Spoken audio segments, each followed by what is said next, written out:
The greatest commandment, love above all. Rediscovering love in a self-centered world. Love is not something we feel, it's something we do. Law of love. Living in the law of love. Love is the absence of judgment. The greatest unifying force is the magnetism of spiritual love. Welcome to the homily, 30th Sunday in Ordinary Time. We are to love the Lord with all our heart and a neighbor as ourselves. By thus fulfilling these two great commandments, we hope to become models of faith and imitators of the Lord, who gave Himself totally for our sakes. The motive of this gospel passage is love. Love is the absence of judgment. The gospel passage of Matthew chapter 22, 34 to 40 is situated within a broader context of interactions and confrontation between Jesus and the various groups, particularly the Pharisees and Sadducees. This happens at the temple courtyard. Jesus soon will face the crucifixion, death. They often try to test or trap Jesus within their question to discredit Him. In this specific passage, the Pharisees were plotting to challenge Jesus by asking Him about the greatest commandment. In Jewish tradition, there were 613 commandments, and the Pharisees wanted to see how Jesus would prioritize them. This was a common theological debate in the Jewish community of that time. The motive of this gospel passage, specifically love, the love of God and the love of neighbor. Jesus summarizes all the commandments into these two great commandments. He says that everything in the law and the prophet hangs on these two commands. This motive underscores the centrality of love in Christian ethics. Jesus emphasizing the priority of love in our lives, love for God, and love for neighbor should be driving force behind all our actions, decisions, interactions.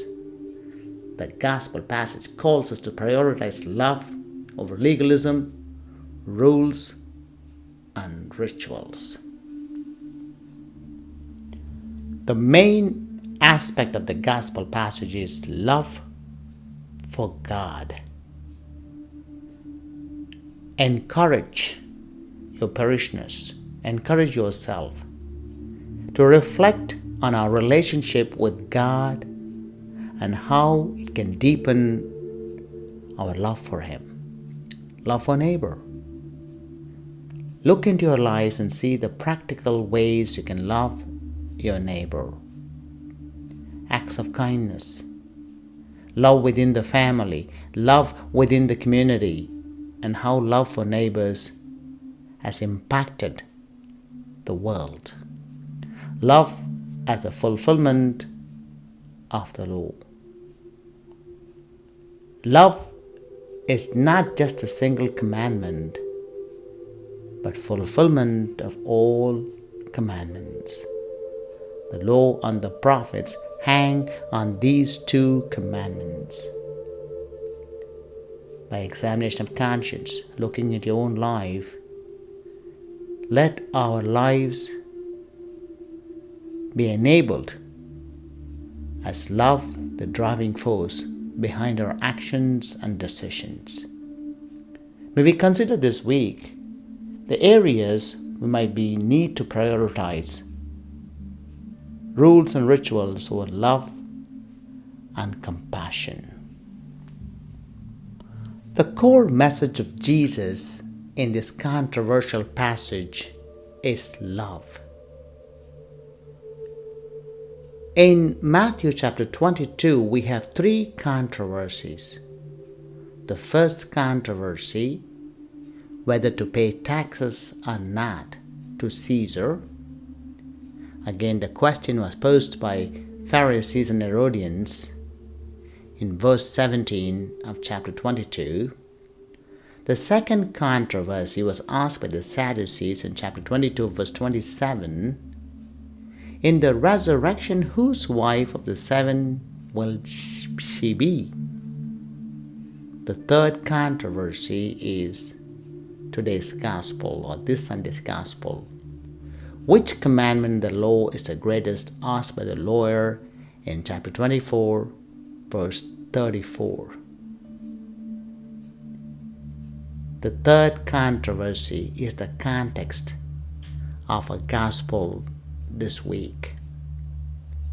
Let's place ourselves in today's world.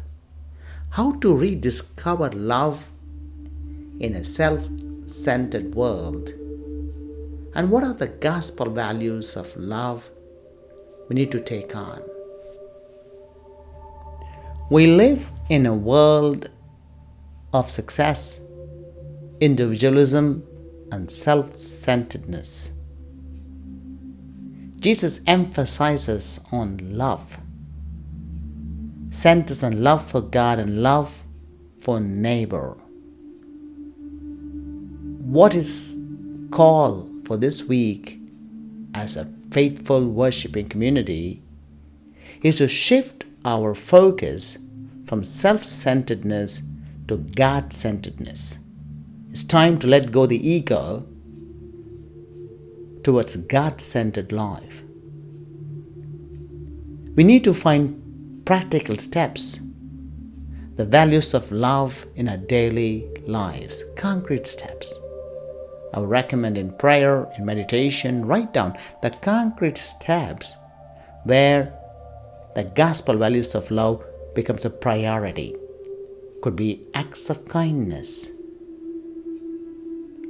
holding the door for someone, volunteering, smiling at a person, small things. Maybe behaving good at the parking lot, cultivating empathy, importance of understanding and feelings and perspective of others. Very many times, as I said, we are self-centered. It's all about me. To going beyond oneself, to feel, to understand the perspective of others, and to practice empathy in everyday interaction. Fostering community engagement, participating in the local community events, charity work, local community development programs where you give your time, resources in building the local community. Value building connections with your neighbors. Practicing forgiveness. Forgiveness as a means to let go of grudges and resentments. Forgiveness doesn't change the past, but forgiveness changes the future. Need to have strategies to forgiving others and oneself. Listening actively. Active listening to others in conversation to foster deeper connections in relationship. And reevaluate the priorities. The priorities, success at the expense of relationship and personal well-being, or my success is driven by God-centric life. Reevaluating the life goals and priorities to live the gospel values of love. Cultivating a gratitude practice. A practice of expressing gratitude daily. Attitude of gratitude. Focusing on the positive aspects of life. Choosing love over self-centeredness and selfishness. Make a conscious choice to prioritize love over self-centeredness. It's difficult. It's a tearing of one's ego, but this comes when we prioritize God-centric life. The choice will not only transform one's life, but also to contribute to its more loving and compassionate society. The importance of embracing love as a counterbalance to prevail as self-centered values of the modern world. We need to commit to practical, intentional acts of love in our daily lives. May we seek God's guidance and strength to live out these gospel values of love, express gratitude for the opportunity to make a positive change in the world we live.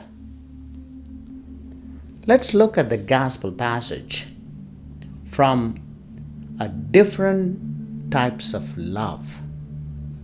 The highest form of love is the compassionate God's love. What is agape love, divine love?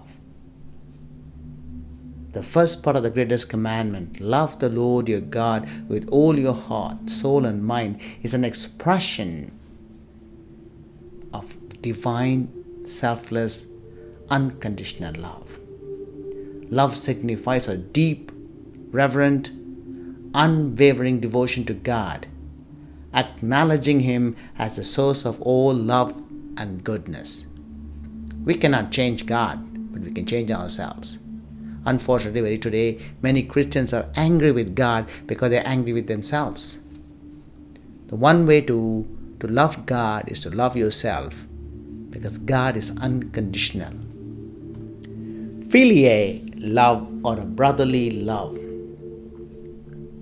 The second part of commandment, love your neighbors yourself, can be associated with filial love, which is love between friends and community.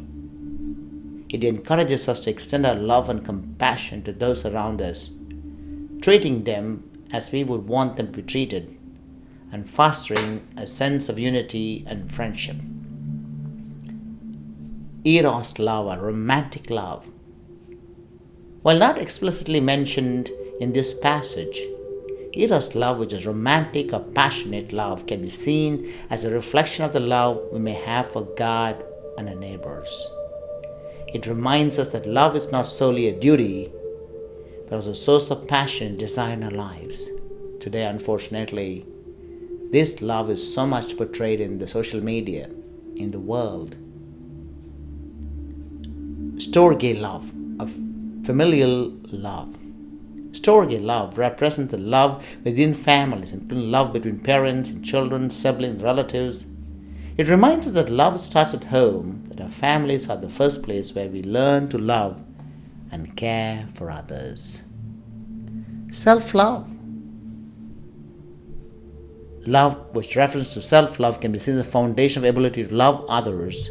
It implies to love our neighbor as ourselves. We must first have a healthy self-love that nurtures our ability to love and care for others. Compassionate love. The overarching theme in this passage calls for compassionate love. Compassionate love combines elements of agape, philia, storge love to emphasize a selfless caring and empathetic love that extends to both God and the neighbors. Love is multifaceted and dynamic. It involves a relationship with God, a relationship with those around us, and the various dimensions of love that shape our lives. It encourages us to integrate these different forms of love into daily actions and decisions, prioritizing love as the guiding principles of faith and relationship with others. Love God and love people. Let's see what different saints of the church say about divine love. It's not how much we do, but how much love we put in the doing. It's not how much we give, but how much love we put in the giving, says Mother Teresa. In the evening of life, we will be judged on love alone, John of the Cross. My mission to make God loved will begin after my death, St. Teresa of Lisieux. The greatest dignity and most essential duty of a man lies in the full and conscious acceptance of divine love. St. John Paul II. Divine love. Love does no harm. Harmony, peace, and love. Love does no harm to a neighbor. Therefore, love is the fulfillment of the law. Romans chapter 13, verse 10. Dear friends, let's love one another, for love comes from God. Everyone who loves has been born of God and knows God. 1 John chapter 4, verse 7. Love is patient. Love is kind. It does not envy. It does not boast. It does not dishonor others. It's not self-seeking. It's not easily angered. It keeps no record of wrongs. Love does not delight in evil, but rejoices with the truth. It always protects, always trusts, always hopes, and always perseveres. A new command I give you, love one another. As I loved you, so you must love one another. John 13:34. Mary, Mother of Love, we turn to you today with hearts full of gratitude. Just as you loved God with all your heart, soul, and mind, loved your neighbor as yourself, we seek your guidance in this session. Help us, dear Mother, to deepen our love for God and our fellow humans. Teach us to follow the example of your pure and selfless love through your prayers. Lead us to live out the greatest commandment of love in our daily lives, just as you did. Blessed Virgin Mary, as we honor you today, we ask for your continued presence in our lives, and always remain close to your Son, Jesus Christ, the source of all love. The greatest commandment is love above all. Rediscovering love in a self-centered world. Love is not something we feel. It's something we do. Love is the absence of judgment, living in the law of love. Let's not forget the lawgiver, Jesus Christ. Authentic love and discipleship go beyond words. Discipleship is how we grow. Let's continue to hold the prayer of peace in Israel and Gaza Strip. Matthew chapter 22, 35 to 38. Teacher, which commandment of the law is the greatest? He said to him, you shall love the Lord your God with all your heart, with all your soul, with all your mind. This is the greatest and first commandment. Second is like it. You shall love your neighbor as yourself. God bless. Never stop doing what God has asked you to do.